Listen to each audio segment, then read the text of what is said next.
নমস্কার বন্ধুরা, আমি তোমাদের রঞ্জীব স্যার বলছি। আজকে ইএনভিএসের ফার্স্ট সেমিস্টারের প্রথম অধ্যায় এবং সেকেন্ড অধ্যায় থেকে কিছু 2 নম্বরের গুরুত্বপূর্ণ প্রশ্ন তোমাদের পরীক্ষার আগে আমি দিচ্ছি। আগের ভিডিওগুলোতে আমি সাজেশান মোটামুটি দিয়েই দিয়েছি। এবারে আমি 2 মার্কসের এবং 5 মার্কসের সাজেশানগুলো দিয়ে দিচ্ছি। 2 মার্কসের এই কোশ্চেনগুলো তোমরা করো এখন থেকে।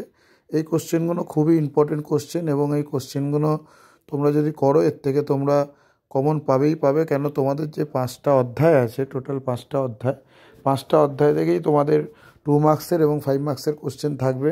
2 মার্কসের কোশ্চেনগুলো 1+1 হতে পারে, 2 মার্কসেরও হতে পারে, এবং 5 মার্কসের কোশ্চেনগুলো তোমাদের 2+3+ এরম 2+2+1ও হতে পারে।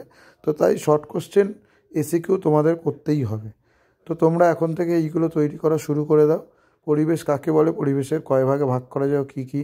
প্রাকৃতিক পরিবেশ কাকে বলে, প্রাকৃতিক পরিবেশের কী কী উপাদান নিয়ে গঠিত, হ্যাবিট্যাট কাকে বলে, ঠিক আছে?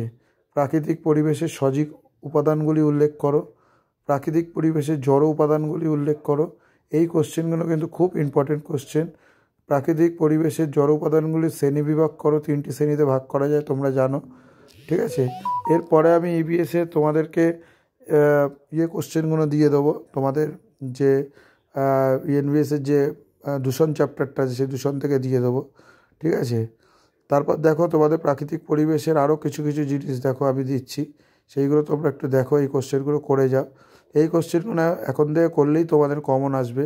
যেমন ভূমিকম্পের তীব্রতা কোন স্কেলে মাপা হয়, এইটা দেখো, ভূমিকম্পের স্কেল নির্ণয় করো, কোন স্কেলে মাপা হয়। তারপর ধস কাকে বলে, ঠিক আছে? ধস কাকে বলে, ধসের তারপর ভারতের কোন কোন অঞ্চলে ভূমিকম্প হওয়ার সম্ভাবনা বেশি, ঠিক আছে? তারপর মৃত্তিকা কাকে বলে, পরিবেশের মৃত্তিকা গুরুত্ব কেমন। আগেরবারে কিন্তু তোমাদের ভূমি দূষণ বা মৃত্তিকা দূষণ 5 নম্বরে এসেছিল, কারণ ফলাফলগুলি আলোচনা করো, ঠিক আছে? এবারে তোমরা বায়ু দূষণ, জল দূষণ এইগুলো করবে, ঠিক আছে? সাইনেটেবল ডেভেলপমেন্ট, স্থিতিশীল উন্নয়ন কাকে বলে, ঠিক আছে? সবুজ বিপ্লব কথাটির অর্থ কী, সবুজ বিপ্লব বলতে কী বোঝো, এই কোশ্চেনটা। সামাজিকীকরণ কথাটি বোঝাও, সামাজিকীকরণ বলতে কী বোঝো। মানুষ দৃষ্টির 2টি বিপর্যয়ের উদাহরণ দাও। এই কোশ্চেনগুলো কিন্তু তোমাদের আসবে। বাত কী, ঠিক আছে? মানুষ সৃষ্টি বিপর্যয়ের 2টি উদাহরণ দাও।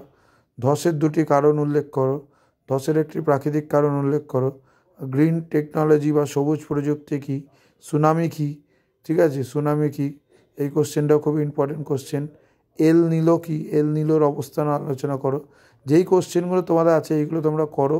কারোর যদি পিডিএফ দরকার হয় সে হোয়াটসঅ্যাপে যোগাযোগ করবে, হোয়াটসঅ্যাপে এভরি নোটস, ঠিক আছে? তোমাদের যে সাজেশান করা আছে এভরি সাবজেক্টের করা আছে, history, political science, minor, major, third semester, first semester, সমস্ত রকম সাজেশান করা আছে। এবং তোমরা দেখেইছো যে সাজেশানগুলো কিন্তু খুব কম পরিমাণে করা থাকে, যাতে তোমরা কমন পাও। কারোর যদি কোনো পিডিএফ দরকার লাগে হোয়াটসঅ্যাপে যোগাযোগ করো।